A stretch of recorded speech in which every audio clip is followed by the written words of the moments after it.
अल्हम्दुलिल्लाह अल्हम्दुलिल्लाहि वकफ़ा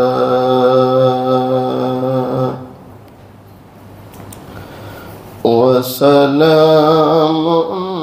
अला इबादिहिल्लज़ीना इस्तफ़ा अम्मा बाद फ़अऊज़ु बिल्लाहि मिनश शैतानिर रजीम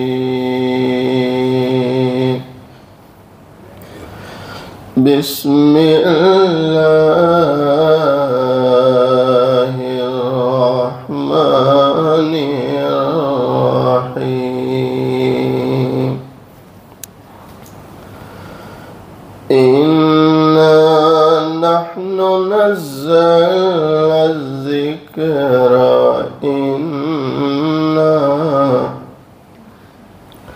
व इन्ना लहु लहाफ़िज़ून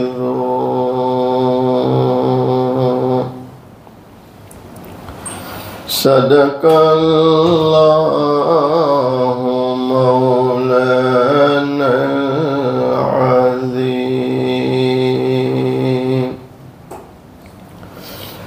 खुदी को कर बुलंद इतना के हर तकदीर से पहले खुदा बंदे से पूछे बता तेरी रज़ा क्या है।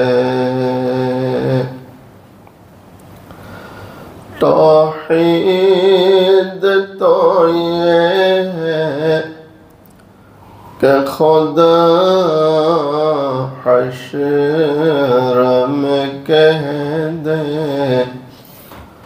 तौहीद तो ये है कि खुदा हश्र में कह दे ये बंदा दो आलम से खफा मेरे लिए है। अल्लाह अगर तौफीक न दे, अल्लाह अगर तौफीक न दे इंसान के बस की बात नहीं। फैज़ान मोहब्बत आम तो है, इरफान मोहब्बत आम नहीं। एक मर्तबा मोहब्बत के साथ दुरूद शरीफ पढ़ें। अल्लाहुम्मा सल्ली अला सय्यिदिना मुहम्मद व अला आलि सय्यिदिना मुहम्मद व बारिक वसल्लम। काबिल सद एहतराम मुअज़्ज़ज़ उलमा, बुजुर्गों, अजीज नौजवानों, हक़ ताला शानहू का बड़ा एहसान और करम है। आज 4 अप्रैल ईस्वी 2025 सूरत शहर बटार इलाका मरकज़ ईमान मस्जिद में जुमा की निस्बत से जमा है। अल्लाह ताला से दुआ करें, अल्लाह ताला हम सब के जमा होने को कबूल फरमावे, अपनी रज़ा नसीब फरमाए। अल्लाह ने हम पर बड़ा फजल किया, करम किया, एहसान किया। अल्लाह ने बहुत प्यारा महीना यानी रमज़ान का महीना हमको दिया। अल्लाह का शुक्र है, अल्लाह ने रोज़े रखवाए, तरावी भी अदा की, नमाजें भी पढ़े, कुरान की तिलावत भी की, और अल्लाह ने जिन दोस्तों साथियों को तौफीक दी उन्होंने इफ्तार भी करवाए, सखावत भी की, ज़कातें भी निकाली। खुद हमारी इस मस्जिद में अल्लाह का शुक्र है हर दिन 42, 45, 50 लोग इफ्तार करते रहे। अल्लाह से दुआ करते हैं अल्लाह ताला ने इस बरकत वाले महीने में जो भी टूटे फूटे अमाल हमसे करवाए, अल्लाह अपनी शान शान कबूल फरमा ले। दुआ करनी चाहिए। क्या करना चाहिए बोलो? दुआ कर।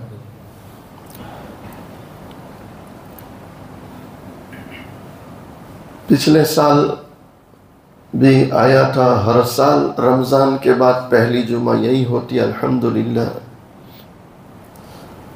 हर साल हमारी मस्जिद पहले से ज़्यादा खूबसूरत बनती जा रही है। चाचा बराबर है? ये सब लोग रेगुलर आते हैं मेरे साथ, तो सब देख रहे हैं। आज ऐसा लग रहा है कि बिल्कुल बंगला तकमील को पहुंच गया। अल्हम्दुलिल्लाह जिन जिन जिम्मेदारों ने, बस्ती वालों ने, हमारे हाफिज वसीम साहब, उनके जितने रफ़क़ा, जिसने जिस एतबार से कुर्बानियाँ दी, ताउन किया, अल्लाह सबको कबूल फरमाए, दोनों जहां में बेहतर सिला अता फरमाए। जैसे रमज़ान में नमाज पढ़ते थे, भाई बाद में भी पढ़ेंगे ना इंशाअल्लाह। बाजे बाजे मसाजिद में बोर्ड लिख दिया गया, शायद आपने पढ़ा होगा। क्या बोर्ड लिखा है मालूम है? बड़े हुरूफ से कि नमाजी भाइयों को इत्तला दी जा रही है कि जैसे रमज़ान में 5 वक्त की नमाज इस मस्जिद में होती थी, रमज़ान के बाद भी होती रहेगी। ये बोर्ड क्यों लिखा जा रहा है कि ईद की नमाज हुई कि मस्जिदें खाली? अरे पढ़ेंगे ना इंशाअल्लाह।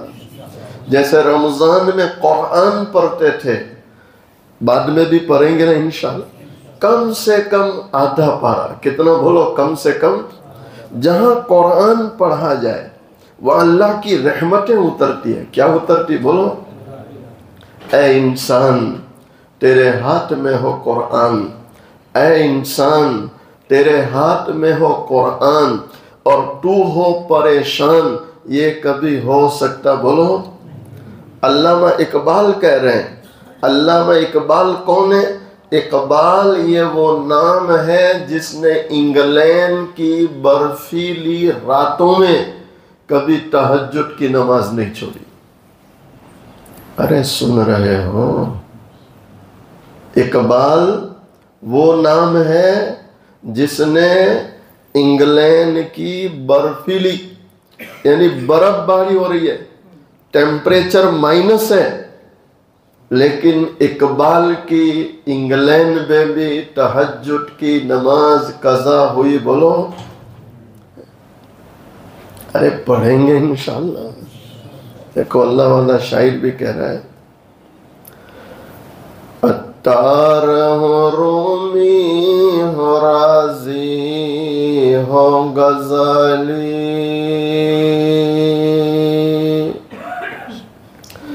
अत्तार हो रूमी हो राजी हो गज़ाली, कुछ हाथ नहीं आता बे आहे सहरगाही।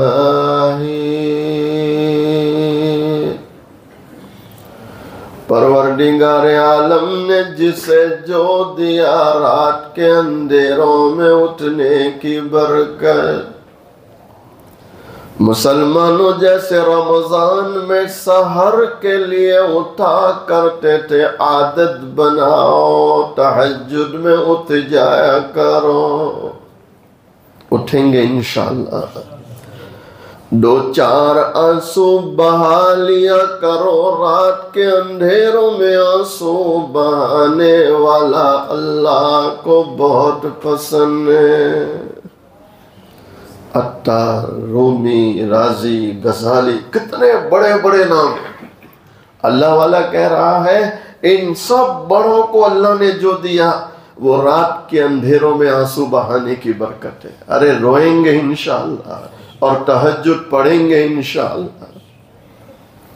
रात के आखिरी हिस्से में कुछ दौलत तकसीम होती है। रात के आखिरी हिस्से में कुछ दौलत तकसीम होती है।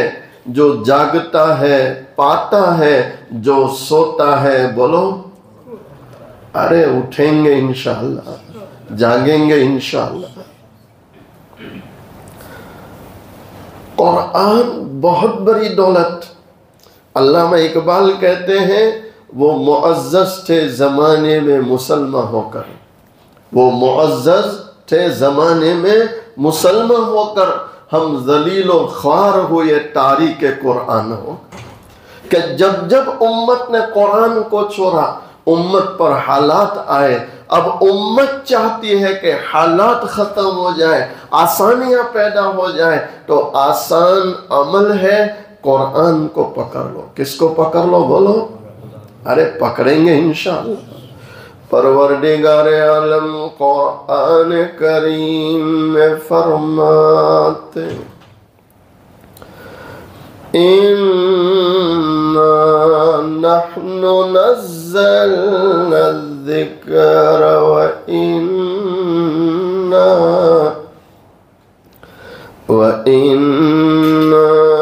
लहू लहाफ़िज़ून।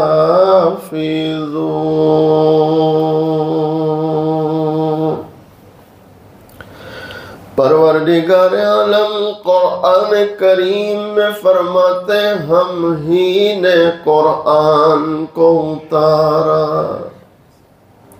और हम ही इस कुरान की हिफाजत करने वाले। मुसलमानों हम सब का मुशाहदा है, तजर्बा है। जब से कुरान दुनिया में आया आज तक ये कुरान जो का तो बाकी है। पूरे कुरान को मिटाना बहुत दूर की बात है। कुरान से कोई जबर जेर पेश को भी आज तक मिटा सका बोलो। हालांकि बातिल ताकतें एड़ी चोटी का जोर लगा रही कि कुरान मिट जाए, कुरान मिटेगा, कुरान वाले मिटेंगे। लेकिन अल्लाह की शान है, अल्लाह ने कुरान के हिफाजत का ऐसा निज़ाम बना दिया कि वो छोटे छोटे बच्चे के माँ बाप उन बच्चों पर भरोसा नहीं करते। अल्लाह ने इतना बड़ा भरोसा किया कि मासूम बच्चों के सीनों में कुरान उतार दिया कि दुनिया की कोई ताकत कुरान को मिटा ही नहीं सकती इंशाअल्लाह। अरे बोलो इंशाअल्लाह। जैसे कुरान की हिफाजत हो रही ऐसे कुरान वालों की हिफाजत होगी। शर्त क्या है कि कुरान की क्या करेंगे? खुद भी कुरान पढ़ो, अपने बच्चों को पढ़ाओ, बच्चियों को पढ़ाओ, घर की औरतों को पढ़ाओ। मैं यहाँ तक कहता हूँ कि हम में का हर कोई कुरान का दीवाना बन जाए, कुरान का आशिक बन जाए और कुरान हमारी गिज़ा बन जाए। अरे करोगे इंशाअल्लाह? नहीं, मोहब्बत से करेंगे इंशाअल्लाह। आपने एक बहुत प्यारा नाम सुना है, दारुल देवबंद के माया नाज आलिम दीन आलिम रब्बानी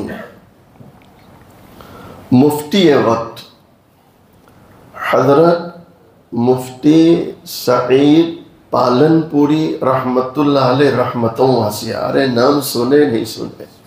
पालनपुर के थे, गुजरात के, दारुल देवबंद के शेख थे और जबरदस्त फकी, पूरी दुनिया से फतवे आते थे। लेकिन आप हैरान होंगे, उन्होंने बुखारी शरीफ की जो उर्दू में शरह लिखी, इंतहाई जामे, तोहफतुल कारी, क्या नाम है, तोहफतुल कारी, उसके पहले हिस्से में हजरत खुद लिखते हैं कि मैं जब निकाह पढ़ के आया तो मेरी जो बीवी थी, नाम है सकीना, नाम है सकीना के माने सुकून वाली, कैसी। आपसे भी कहता हूँ, अल्लाह वालों से, उलमा से पूछ के नाम रखा करो, अच्छे नाम रखा करो। ये जो नेट पर सर्च करके नाम रखते हैं उसमें अक्सर गड़बड़ होती है। तो मुफ्ती गूगल के पास जाना नहीं, जो हमारे मुफ्तियाने किराम है उनसे पूछो। अरे पूछेंगे इंशाअल्लाह। मसाइल के बाद में भी सिद्दीक भाई, मैं इस वक्त में पूरे रमज़ान जहाँ जहाँ गया बहुत सी चीज़ें मेरे सामने आई, तो मैंने उनको यही कहा कि आपने प्राइवेट किसी को पूछा यह गलत है। फुला मुफ्ती साहब बोले चलेगा, फुला मुफ्ती साहब को पूछा वो बोले चलेगा, ये सब गलत तरीके। आपके शहर में दारुल इफ्ता है, मुफ्तियाने किराम वहाँ बैठते हैं, आप अपना मसला लिख के दो, वहां दारुल इफ्ता लिखकर कोई बात दे तो उसको माना जाएगा, वरना आप अपनी मर्जी से चल रहे हैं कि फुला को पूछा वो बोले चलेगा, तो ये बराबर नहीं है। ये बोलो बराबर। अरे मुफ्तियाने किराम के पास जाएंगे इंशाअल्लाह, कोई मसला आए तो फतवा लो, क्या लो, फतवा लो, इसलिए कि वो लिखा हुआ होता है। क्या होता है, लिखा हुआ होता है।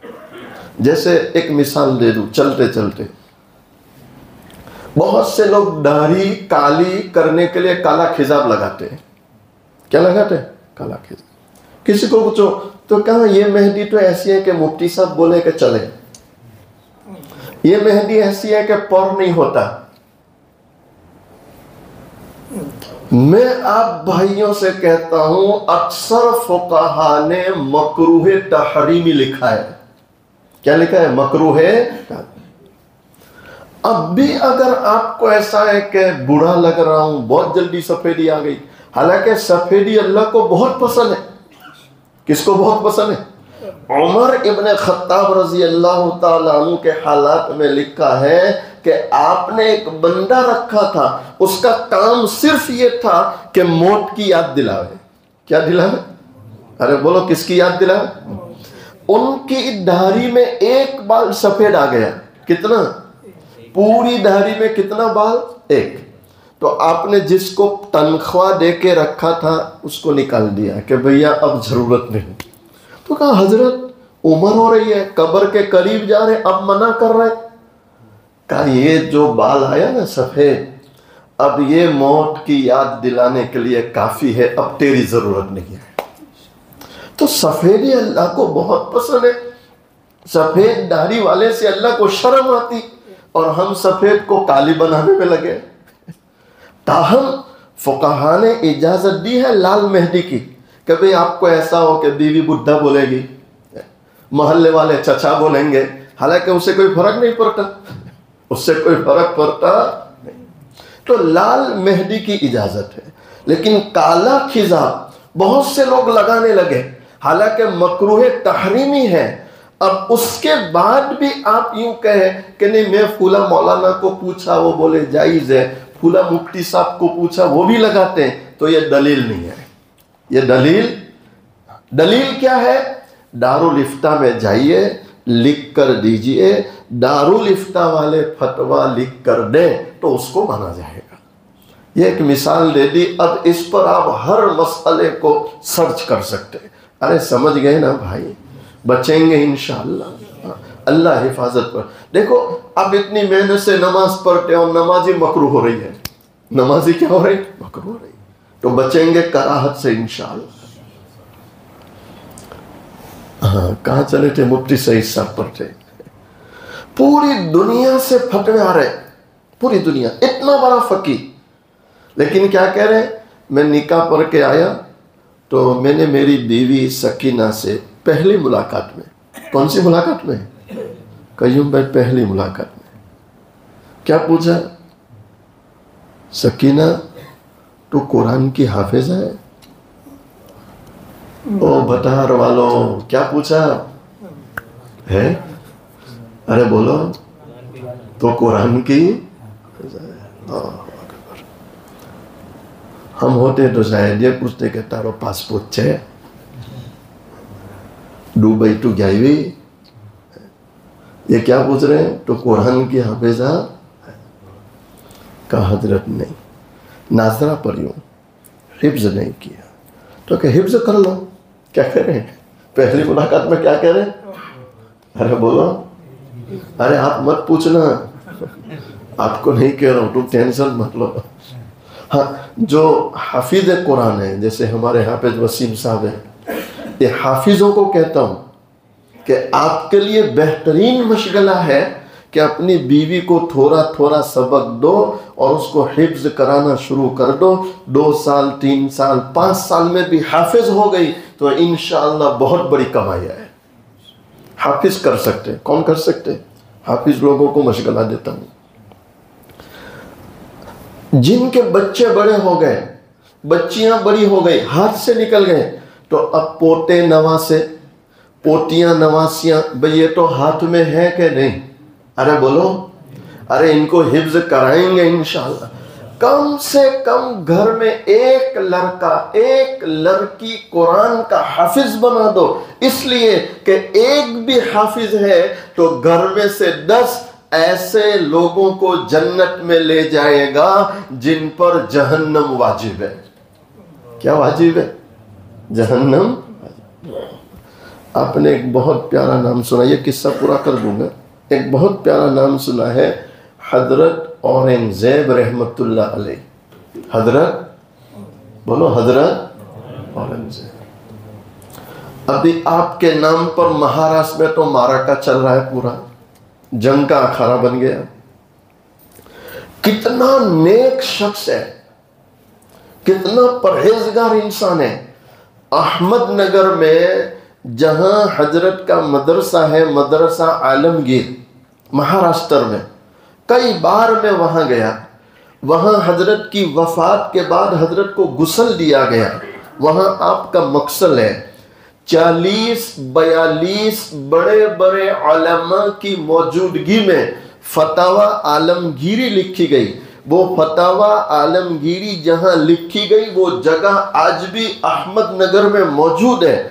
और हजरत औरंगजेब रहमतुल्लाह जिस मस्जिद में इबादत करते थे वो मस्जिद मौजूद है, नीचे तहखाना मौजूद है। वहां के उलमा मुझे तहखाने में ले गए और उन्होंने बतलाया कि हजरत औरंगजेब रहमतुल्लाह इतने नेक इंसान थे कि रोजाना तहज्जुद में तहखाने में उतर जाते थे और रोजाना तहज्जुद में एक मंजिल कुरान करीम की तिलावत किया करते थे। कितना? एक मंजिल, कम से कम 5.5 पारे बनते, रोजाना एक मंजिल की तिलावत। कितना नेक इंसान, तहज्जुद में और फजर की नमाज के लिए ऊपर मस्जिद में आते थे। आपका लड़का कुरान का हाफिज बना, किनका? अरे बोलो ना भाई। आपको ताज्जुब होता है कि बादशाह भी बच्चे हाफिज कराते थे। मुगल बादशाह कौन है? मुगल बादशाह, जिसको आज दुनिया वाले पता नहीं क्या क्या बोल रहे हैं, क्या क्या लिख रहे हैं। मैं मुख्तसर ये कहता हूं, अगर औरंगजेब जालिम होता तो भारत में आज कोई हिंदू बाकी न रहता। ये इंसाफ करने वाले लोग थे, ये अल्लाह से डरने वाले लोग थे, ये रात के अंधेरों में आंसू बहाने वाले लोग थे। इन्होंने जितना मुसलमानों को इंसाफ दिया और जितना मुसलमानों को अमन से रखा, उससे कहीं ज्यादा इन्होंने भारत के हिंदुओं को अमन दिया, इंसाफ दिया और इनकी हिफाजत की। बल्कि कई कई मंदिर ऐसे बड़े बड़े कि औरंगजेब जैसे मुनसिब बादशाहों ने उन मंदिरों की हिफाजत की है, मंदिरों के लिए जगहें दी है। अगर ये बादशाह जालिम होते तो आज पूरे भारत में कोने कोने में मुसलमान होते, कोई हिंदू बाकी न रहता। लेकिन ये ऐसे थे, बोलो, ये अल्लाह से डरने वाले थे, ये आंसू बहाने वाले थे, ये इंसाफ करने वाले थे। औरंगजेब रहमतुल्लाह का लड़का कुरान का हाफिज बना तो ये अपने वालिद शाहजहां के पास गए। किनके पास? अब सारी दुनिया ये जानते हैं कि शाहजहां ने ताजमहल बनाया। हालांकि शाहजहां के बारे में किताबों में लिखा है कि अपने किले की मस्जिद में 5 वक्त की नमाज पाबंदी से पढ़ता था और जुमा की नमाज के लिए दिल्ली की जामे मस्जिद में नमाज पढ़ने जाता था। सर पे साफा बांधता था सुन्नत के मुताबिक। शाहजहां कौन? बोलो, शाहजहां। शाहजहां। औरंगजेब रहमतुल्लाह जब अपने वालिद शाहजहां के पास गए कि अब्बा मेरा बेटा हाफिज बन गया, तो शाहजहां का तासुर देखो, क्या कह रहे? बेटा तेरा बेटा हाफिज बना। तो कहा अब्बा खुशी की बात है ना। कहा आपके लिए। क्या कह रहे? कहा अब्बा क्या कह रहे? कहा कल क़यामत के दिन सर पे जो ताज रखा जाएगा औरंगजेब, वो तेरे सर पे रखा जाएगा और तेरी पहचान इस तरह की जाएगी कि हाफिज कुरान का वालिद है। मुझे क्या मिलेगा? दादा का तासुर क्या है? मुझे क्या मिलेगा? तो औरंगजेब रहमतुल्लाह के दिल में यह बात घर कर गई कि तो सही कह रहे, मेरा बेटा हाफिज बना तो मेरे सर पे ताज रखा जाएगा, क़यामत के दिन मुझे इस तरह पहचाना जाएगा कि हाफिज कुरान के वालिद है। मेरे बाप को क्या मिलेगा? तो आपने उसी वक्त तय कर लिया कि मुझे भी कुरान हिफ्ज करना है। मुल्ला जीवन रहमतुल्लाह उस जमाने में बड़े अल्लाह वाले थे और दिल्ली की जामे मस्जिद में खिताब किया करते थे। मुल्ला जीवन रहमतुल्लाह की खिदमत में रहकर औरंगजेब ने 52 से 57 साल की उम्र में कुरान हिफ्ज किया। कितनी उम्र थी? 52 से। इस अरसे में औरंगजेब जैसा बादशाह कुरान का क्या बन रहा है? ये वो बादशाह थे कि टोपियां बनाकर अपना चूल्हा चलाते थे। ये 10-10 हजार का जोड़ा नहीं पहनते थे, ये 50-50 हजार का लिबास पहन के फ्लाइटों में नहीं फिरते थे। ये वो नेक बादशाह थे कि अपना चूल्हा चलाने के लिए टोपियां बनाया करते थे। क्या बनाया करते थे? टोपियां बनाते। अब जब हाफिज हुए तो अब अपने वालिद के पास गए कि अब्बा अल्लाह का शुक्र है मैं भी कुरान का हाफिज बन गया। क्या कह रहे? मैं भी कुरान का। तो बाप ने अपने बेटे को बड़ी उम्र में सीने से लगाया कि बेटा अब तूने कोई काम किया, अब क़यामत वाले दिन मेरे सर पे भी ताज रखा जाएगा कि ये कौन है? तो कि ये हाफिज कुरान का वालिद है, शाहजहां। कौन है हाफिज कुरान का वालिद? शाहजहां। तो मेरे भाइयों, कुरान बहुत बड़ी दौलत है।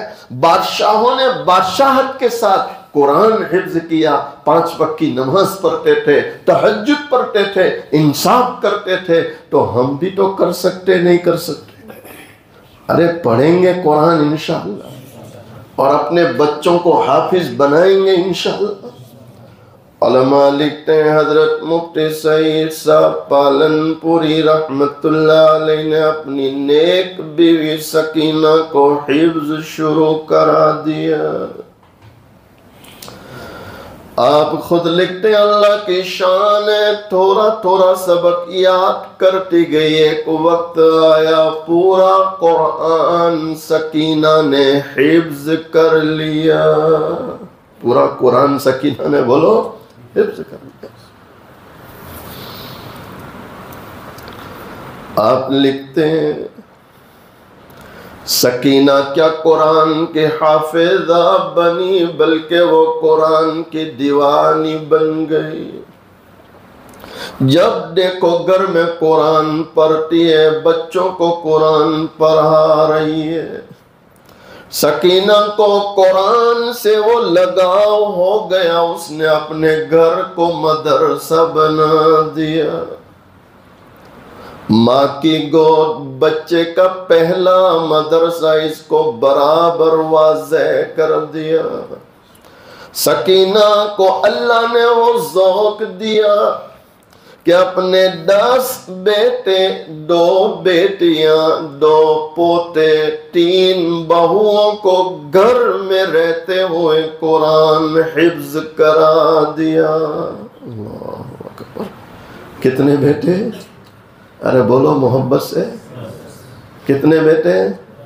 अरे फिर से कितने बेटे? 10। कितने बेटे?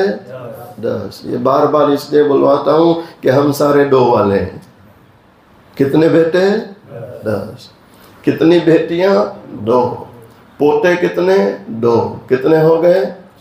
14। और अब ये लड़के की बहू को क्या बोलते हैं? हाजी साहब क्या बोलते हैं? बहू बोलते हैं ना, सास बहू। अरे सास बहू बोलते ना, हमारे यहाँ सास बहू यानी इंडिया पाकिस्तान। सास बहू की तारीफ नहीं करती, बहू सास की नहीं करती। लेकिन ये सास माँ बन गई थी और बहुओं को बेटियां बना लिया था। इतना करीब किया कि अपने लड़के की 3 बहुओं को सकीना ने कुरान हिफ्ज करा दिया। तो टोटल कितने घर के अफराद हो गए? 17। कितने हो गए? घर के 17 अफराद को सकीना ने कुरान हिफ्ज करा दिया। कहो अल्लाहु अकबर। 17 अफराद। आज उसको कब्र में कितना आराम होगा। अभी अभी चंद दिनों पहले इंतकाल हुआ, कोई जमाना नहीं गुजरा, कोई जमाना नहीं गुजरा, अभी का ताज़ा वाक़या है। उसको कब्र में कितना आराम होगा, रोज़ाना कितनी नेकियां मिलती होगी। अरे करेंगे इंशाअल्लाह। एक तो नमाज पाबंदी से पढ़ेंगे, बोलो इंशाअल्लाह। कुरान की तिलावत करेंगे इंशाअल्लाह। अपने बच्चों को बच्चियों को कुरान पढ़ाएंगे इंशाअल्लाह। इसलिए कि अल्लाह का वादा है कि हमने कुरान को उतारा, हमें कुरान की हिफाजत करेंगे। जैसे कुरान की हिफाजत होगी, जो लोग कुरान से मोहब्बत करेंगे, कुरान को पढ़ेंगे, पढ़ाएंगे, कुरान की बरकत से उनकी भी हिफाजत होती रहेगी इंशाअल्लाह। अल्लाह मुझे आपको इन कही सुनी बातों पर अमल करने की तौफीक अता फरमाए।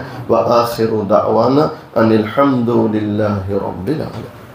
जिन लोगों की सुन्नतें बाकी हैं, सुन्नतें